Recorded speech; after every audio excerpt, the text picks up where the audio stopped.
माधव एक गरीब आदमी है और वहाँ रानीपुर गांव में रहता है। गांव के चारों ओर घना जंगल है और ये जंगल वन विभाग के अधीन है। माधव के परिवार में उसकी बीवी और उसकी बेटी है, पर उसके पास कोई नौकरी नहीं है। ऐसा कब तक चलता रहेगा जी? हमारी बेटी अब बड़ी हो गई है, आपको कोई नौकरी कर लेनी चाहिए। तुम्हें क्या लगता है मुझे घर पर बैठना पसंद है क्या? मैं भी कोशिश कर रहा हूँ कि जल्दी कोई नौकरी मिल जाए। माधव नौकरी की तलाश में घर से निकल पड़ता है, पर उसे कहीं भी नौकरी नहीं मिलती। आखिरकार थक हार कर शाम को माधव अपने घर वापस लौटता है। उसका उदास चेहरा देखकर उसकी बेटी उससे पूछती है, क्या हुआ पापा, आप बहुत उदास दिख रहे हो? कुछ नहीं बेटा, बस यूं ही। मुझे पता है आपको नौकरी नहीं मिल रही है, इसीलिए आप उदास हो ना। आपको जल्दी ही कोई नौकरी मिल जाएगी, आप चिंता मत कीजिए। देखो मेरी बेटी कितनी समझदार हो गई है। पापा, आप वन विभाग में नौकरी के लिए कोशिश क्यों नहीं करते? वहाँ तो पढ़े लिखे लोगों की जरूरत है और मैं तो ज्यादा पढ़ा लिखा हूँ नहीं, मुझे कौन काम देगा? पापा, आप लकड़ियों का काम अच्छे से जानते हैं, क्या पता उन लोगों को किसी ऐसे ही आदमी की जरूरत हो। ठीक है बेटा, मैं कल जाकर वन विभाग के लोगों से मिलता हूँ। मुझे नौकरी की जरूरत है, क्या मुझे यहाँ पर कुछ काम मिल सकता है? तुम्हें क्या काम आता है? मैं एक बढ़ई हूँ, लकड़ियों का सारा काम जानता हूँ। हम तो एक ऐसे ही आदमी को ढूंढ रहे थे, तुम आज से ही काम शुरू कर दो। नौकरी मिलने की बात सुनकर माधव खुश हो जाता है और काम करना शुरू कर देता है। माधव पेड़ों से निकाली हुई इमारती लकड़ियों में से मजबूत लकड़ियों को अलग और दीमक लगी हुई लकड़ियों को अलग करता है। साहब, ये जो लकड़ियां खराब हैं, इनका क्या करूं? वैसे तो ये किसी काम की नहीं है, फेंक दो इन्हें। माधव उन दीमक लगी हुई लकड़ियों को फेंक देता है। शाम का वक्त होता है और माधव घर आ जाता है। आज बहुत खुश नजर आ रहे हैं पापा, क्या बात है? बेटा, मुझे वन विभाग में नौकरी मिल गई है। ये तो बहुत अच्छी बात है, अब मैं एग्जाम की तैयारी करने के लिए कोचिंग जा सकती हूँ। हाँ हाँ, जरूर जाओ। माधव के इस वन विभाग वाली नौकरी से उसके घर की दशा सुधरने लगी थी। अब राधिका भी कोचिंग में जाकर पढ़ने लगी थी। एक दिन इसी तरह लकड़ियों में से माधव अच्छी लकड़ियां एक तरफ कर रहा था और दीमक लगी हुई लकड़ियों को फेंक रहा था। तभी उसके दिमाग में एक ख्याल आता है, क्यों ना इन खराब लकड़ियों को घर ले जाऊं, कभी ना कभी तो काम आएंगे ही। माधव दीमक लगी लकड़ियों को अपने घर ले जाता है।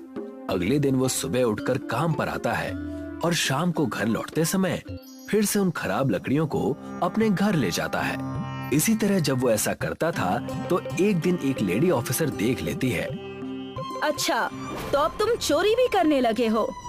नहीं मैडम, मैं चोरी नहीं कर रहा हूँ, ये लकड़ियाँ तो खराब हैं, इसलिए इन्हें लेकर जा रहा हूँ। अगर खराब है तो क्या इनका अचार डालोगे? झूठ मत बोलो, तुम जैसे चोरों को ये नौकरी नहीं देनी चाहिए थी। कल से नौकरी पर मत आना। माधव निराश होकर घर आ जाता है। नौकरी छिन जाने से वो बहुत परेशान होता है। तभी उसकी नजर अपनी लाई हुई लकड़ियों पर पड़ती है। क्यों न इन लकड़ियों से एक रिक्शा बना लूं? माधव सारी सड़ी हुई लकड़ियों से दीमक को हटाकर साफ करता है। वो दिन रात मेहनत करके इन लकड़ियों से एक रिक्शा तैयार कर लेता है और रिक्शा चलाने का काम शुरू कर देता है। भाई साहब, शहर छोड़ दोगे? हाँ हाँ, बैठ जाओ। माधव रिक्शा को हाथ से खींचकर ले जाता, जिससे सवारियों को कहीं भी पहुंचने में बहुत देर हो जाती। इसी देरी की वजह से अक्सर सवारियां माधव के रिक्शे में बैठने से मना कर देती थी। भाई साहब, शहर जाने में टाइम लगेगा। 4-5 घंटे लग जाएंगे। भाई साहब, मुझे शहर जाना है, विदेश नहीं जाना।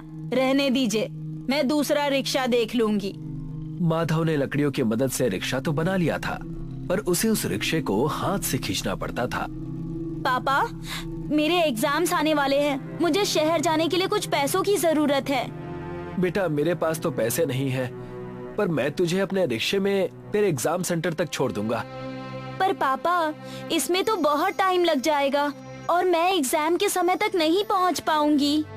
ठीक है बेटा, मैं कुछ इंतजाम करता हूँ।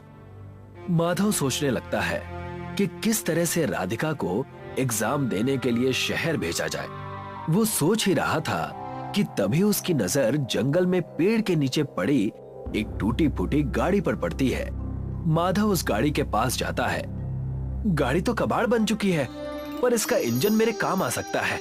राघव उस गाड़ी से इंजन निकालता है और अपनी हाथ गाड़ी पर लगा देता है। चलो, अब हाथ से खींचने की टेंशन तो दूर हो गई, पर इसका मॉडल बदलना पड़ेगा, तब मजा आएगा। राघव अपने पास बची कुछ लकड़ियों से हाथ गाड़ी का मॉडल बदल देता है। वो उस पर छत लगा देता है और उसको एक रिक्शे में बदल देता है। राधिका अपने पापा के रिक्शे में बैठती है। माधव रिक्शा स्टार्ट करता है और राधिका को शहर में उसके एग्जाम सेंटर पर छोड़ देता है। माधव के लकड़ी के रिक्शे पर इंजन लग जाने से अब उसका रिक्शा तेज दौड़ने लगता है, जिससे अब उसके पास बहुत सारी सवारियां आने लगती हैं। भाई साहब, शहर जाने में कितना वक्त लगेगा?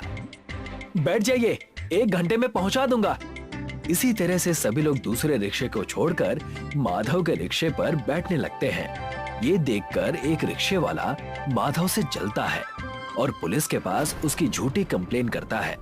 साहब, इसने किसी की गाड़ी से इंजन चुराकर अपने रिक्शे पर लगाया है, ये चोर है। अच्छा, तो अब तुम लोग गाड़ियों के इंजन भी चुराने लगे हो? नहीं साहब, मैंने चोरी नहीं की, ये इंजन तो मुझे जंगल में पड़ा हुआ मिला। अच्छा, तो अब इंजन जंगल में भी मिलने लगे हैं। सीधी तरह से गाड़ी का इंजन वापस करो, नहीं तो जेल में चक्की पीसनी पड़ेगी। पुलिस वाला माधव के रिक्शे से इंजन निकाल लेता है। राधिका के एग्जाम का रिजल्ट आ जाता है, जिसमें उसकी मेहनत रंग लाती है। राधिका को एक जॉब मिल गई है। अब राधिका नौकरी करने लगती है और देखते ही देखते 1 महीना बीत जाता है और उसे उसकी पहली तनख्वाह मिलती है। तनख्वाह वाले दिन राधिका देर से घर लौटती है। पापा, आंखें बंद कीजिए, आपके लिए एक सरप्राइज है। अच्छा, ये लो, कर लिया आंखें बंद। बताओ क्या है? राधिका माधव के सामने एक इंजन रख देती है। अब आंखें खोल दीजिए। नया इंजन देखकर माधव बहुत खुश हो जाता है। पापा, ये स्पोर्ट्स कार का इंजन है। इसे लगाकर आपकी रिक्शा सभी गाड़ियों से तेज दौड़ेगी। माधव स्पोर्ट्स कार के इंजन को अपने रिक्शे में फिट कर लेता है और सवारी के लिए इंतजार करता है। भाई साहब, मुझे शहर जाना है, कितना वक्त लगेगा? बैठ जाइए, आधे घंटे में पहुंचा दूंगा। वहाँ पहुँचने में तो 2 घंटे लगते हैं। ये मेरा लकड़ी का रिक्शा जरूर है, पर ये स्पोर्ट्स कार की तरह तेज दौड़ सकती है। आप बैठ जाइए। वो महिला माधव के रिक्शे में बैठ जाती है और माधव उसको आधे घंटे के अंदर ही शहर पहुंचा देता है, जिससे खुश होकर वो महिला माधव को डबल किराया देती है। इसी तरह से अब माधव लोगों को तेजी से गांव से शहर पहुंचाता है। जल्दी पहुंचने और समय बचाने के लिए सभी लोग अब माधव के रिक्शे का इस्तेमाल करते हैं और माधव पूरे इलाके में लकड़ी की फरारी रिक्शे वाले के नाम से फेमस हो जाता है।